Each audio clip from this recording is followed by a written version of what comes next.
Welcome back to the Global Local Top Tips, and today dark chocolate and ginger cake. One of my all-time favorites. I'm going to show you my best recipe today. Let's get stuck in. Before we get started, I'm going to put all the ingredients in the description below. And the first thing I'm going to do is I'm going to add in my butter. You don't want to brown it or color it. Just want to gently melt it down. And when it's almost melted, we're going to add in our dark chocolate. Now I've used a good dark chocolate for this recipe, and look, you could use a milk chocolate if you wanted, but it just doesn't have the same kick. This chocolate is 70% cocoa, so it's quite strong. We're going to be adding lots of sugar and ginger, so you don't need it very, very sweet. With this dark chocolate and ginger cake, we're going to be making a chocolate icing to go on the top. And it's just going to finish it off. It's such a quick, simple, easy recipe. And I really find that it fits this time of year with the ginger in there and the dark chocolate. It just screams out Christmas to me.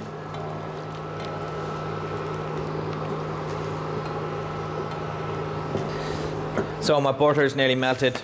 I've got my dark chocolate here and I've just broken it up, and I'm just going to add it in there. Gently, gently, just melt it down, keeping a stir on it.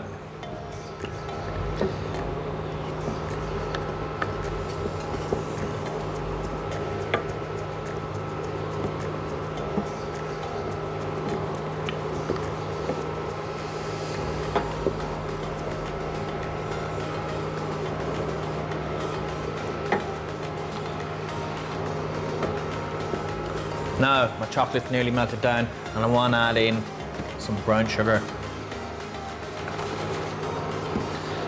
And the reason why I want to add in the brown sugar now, just before the chocolate's completely melted, is I want the sugar to start to dissolve and the chocolate to be completely melted around the same time. I don't want it to be overly hot when I'm folding in my egg whites. It's not a big issue, you can always just set it aside and let it cool down just a little bit.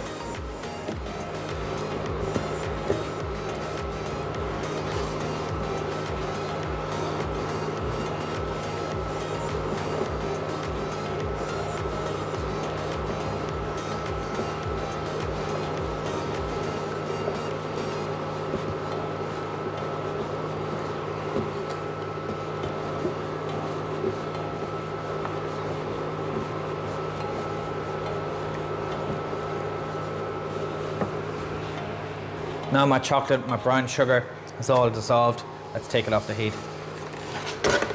Into my chocolate, I want to add in 1 tablespoon of crushed ginger or dry ginger.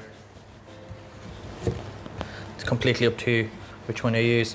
I find the dry ginger is a little bit better in this one.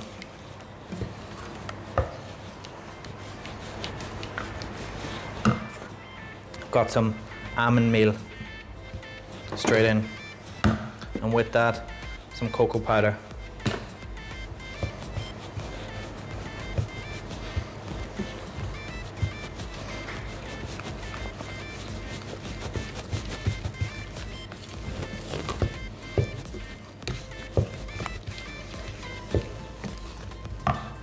Now, with my 6 eggs, I've separated them, and I'm going to add in my yolks straight in.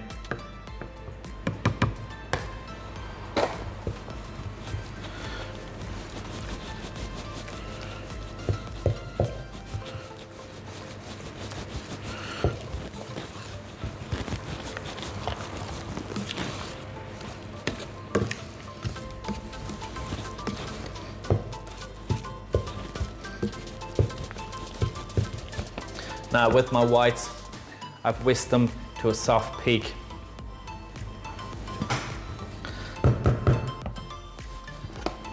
And I want to add in about 1/4 of it. And I just gently mix it in, just to try and get some of it incorporated in there. And then with the last amount, I'm going to fold it in gently.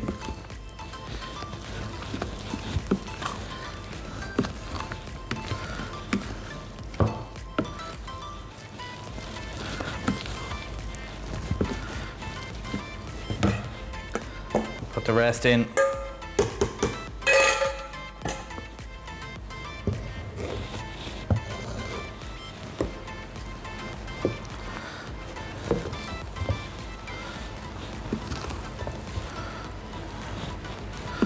And I hear the ringing of my old head chef's voice in my ears every time you're tempted to bang the spoon on the side of that pot to clean it off. You're knocking out the air that you're trying to keep in there with them egg whites. So try and resist that if you can. Now that we've all that done, I've got my tin here and I've lined it with greaseproof paper and a little bit of spray oil. And we simply just put it straight in.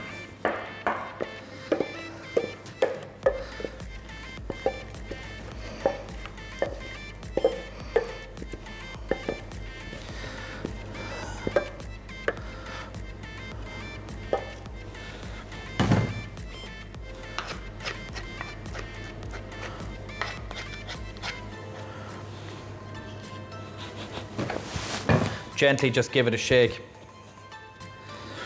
And we're gonna bake this for 35 minutes at 180. Now, just before we do that, now you can see that I've used a tin that was big enough that I still had some space on the top. And when I bake this, I take it out and make my icing. I wanna pour it straight on the top, and then I wanna let it cool down completely. So then I get a nice level of icing on it, without it dripping everywhere. While we're waiting for our cake to cook, let's get our icing done. So again, I've got my butter and I put it straight into the pan. I'm gently going to heat it.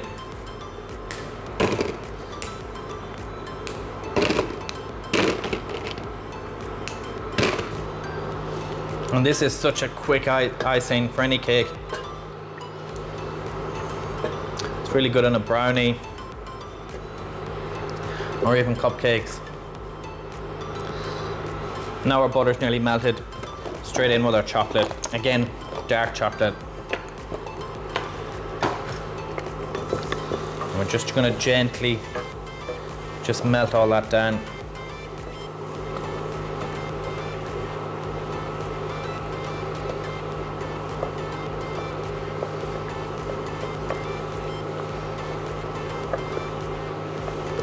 And again, you don't want to be walking away from this doing something else coming back, because it will burn really, really quickly. Just give it 100% of your attention, just for a few minutes. Now to that, I've got 1 tablespoon of dried ginger, and I've got my icing sugar, and that goes straight in.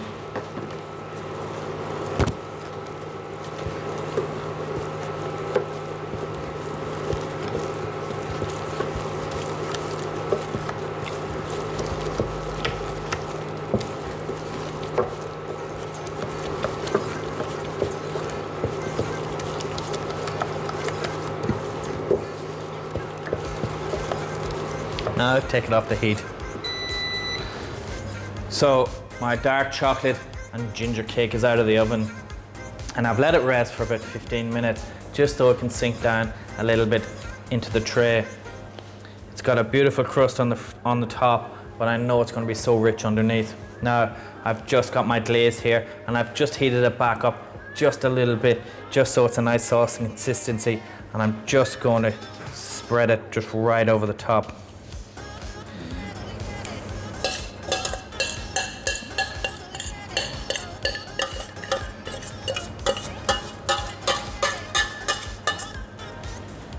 And this is the reason for leaving enough room in that tin so it would be able to take this glaze on the top. Now, that sauce won't set completely. It'll be gooey and sticky on the top. A lot of it will sink into it. So let it rest for about 2 hours before you slice into it. And you'll get that really rich center, that crispy top, and then this lovely sauce on the top of it. So there you have it, my best recipe for dark chocolate and ginger cake.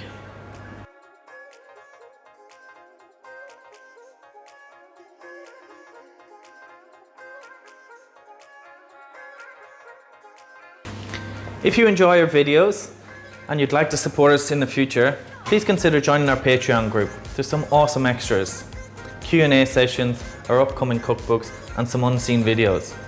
Well, there you have it. I hope you enjoyed the video. Please comment down below any videos you'd like to see in the future. Hit that like button, the subscribe button, and the bell icon. And we'll see you soon.